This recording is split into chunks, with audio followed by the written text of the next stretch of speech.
Good morning students. आज हम अपनी इंग्लिश की बुक का फर्स्ट चैप्टर शुरू करेंगे जिसका नाम है माई हेवन, मेरा स्वर्ग। ठीक है।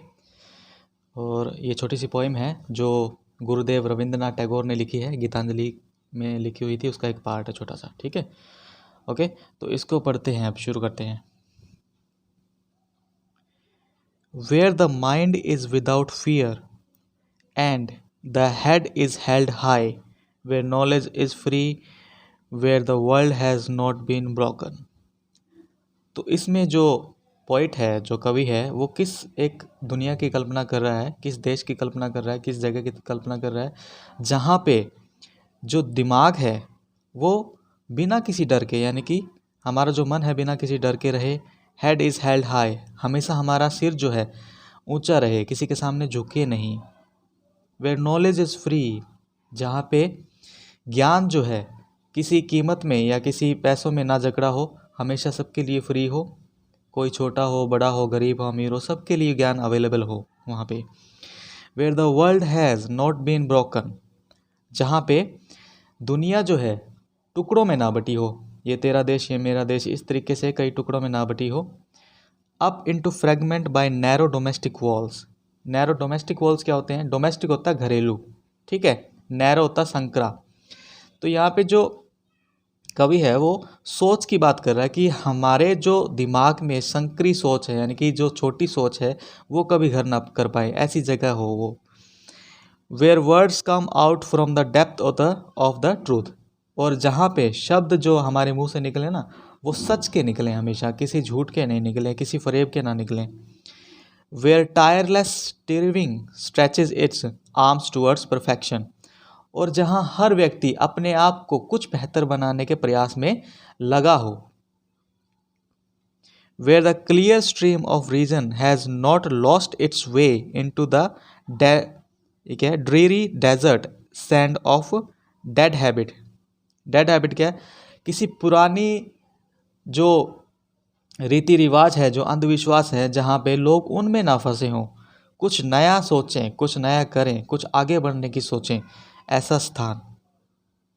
Where the mind is lead forward by thee into ever winding thought of and action, जहाँ पे विकास करने का, यानी कि हमारे मन को, हमारे दिमाग को विकास करने का मौका मिले, जहाँ पे नई नई संभावनाएं पैदा हों, जहाँ पे नए नए आविष्कार हों।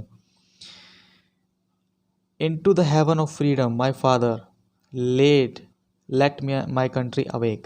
तो एक ऐसे स्वर्ग में, जहाँ मैंने ऊपर जो लाइनें कही हैं, ऐसी किसी जगह में अगर हम रहे ना, तो वो किसी स्वर्ग से कम नहीं होगा। ठीक है।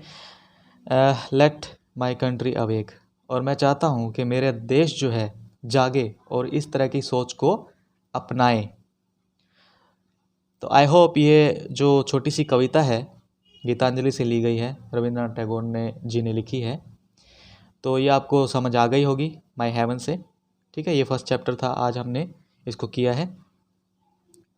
और अब इसके वर्ड मीनिंग और एमसीक्यू देख लेते हैं ज़रा।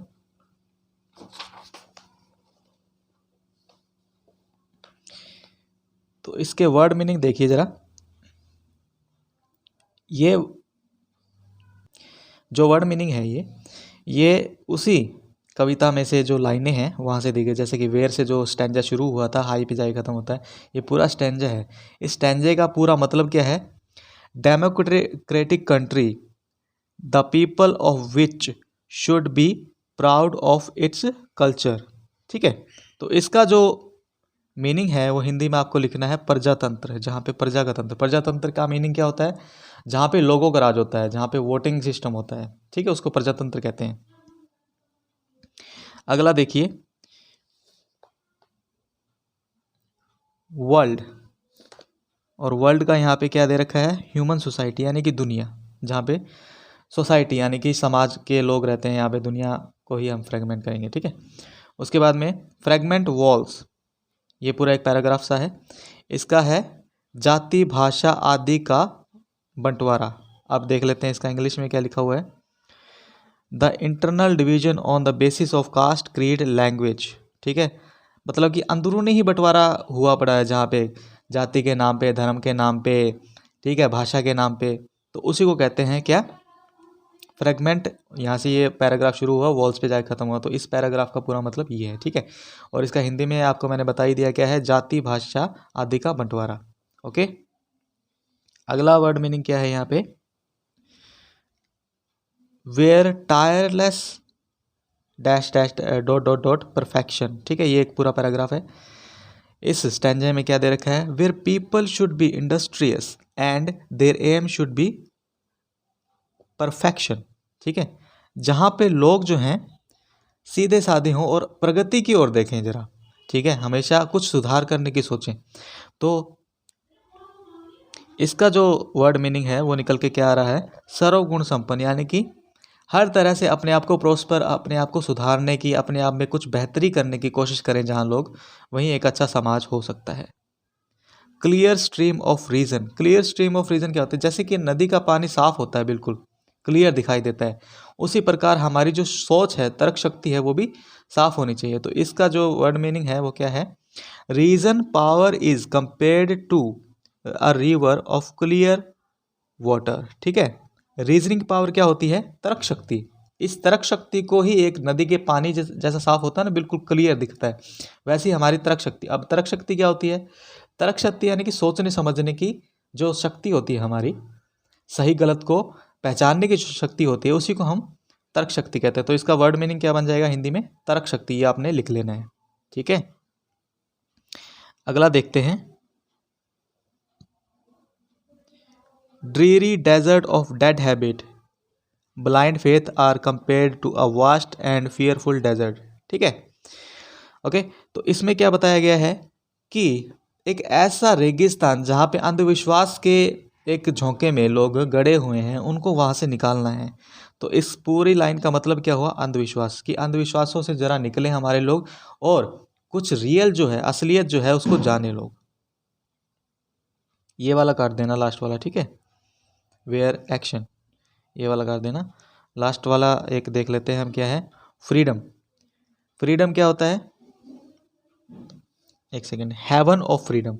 ओके, हेवन ऑफ फ्रीडम क्या है, not political freedom but also moral and spiritual freedom, कि हमारे पास सिर्फ पॉलिटिकल फ्रीडम ही नहीं होना चाहिए कि हमें वोट देने का अधिकार है या अपना नेता चुनने का अधिकार, हमारे पास और भी जो दूसरे फ्रीडम है, यानी कि आज़ादी है, वो होनी चाहिए। जैसे कि मॉरल, कि हम जो सही है उसको सही बोल पाएँ, गलत है उसे गलत बोल पाएँ, ये हमारे पास ताकत होनी चाहिए। एंड स्पिरिचुअल, स्पिरिचुअल ताकत क्या, जैसे कि हम किसी भी धर्म को मानना चाहते हैं, किसी भगवान को पूजना चाहते हैं, किसी भी फेथ को फॉलो करना चाहते हैं, तो हम आसानी से, आज़ादी से कर पाएँ, कोई हमें रोके नहीं उससे, ये सब करने से। तो इसी को कहेंगे हम क्या, हिंदी में हमें क्या लिखना पड़ेगा इसके लिए, हर प्रकार से आज़ाद, ठीक है, या हर प्रकार की आज़ादी, आप कोई भी वर्ड लिख सकते हो, दोनों ही सही होंगे। ओके, तो ये थे इसके वर्ड मीनिंग। आई होप आपको ये समझ आ गए होंगे, आपको अपनी नोटबुक्स में इनको नोट डाउन कर लेना है। अब थोड़ा एमसीक्यूज देख लेते हैं।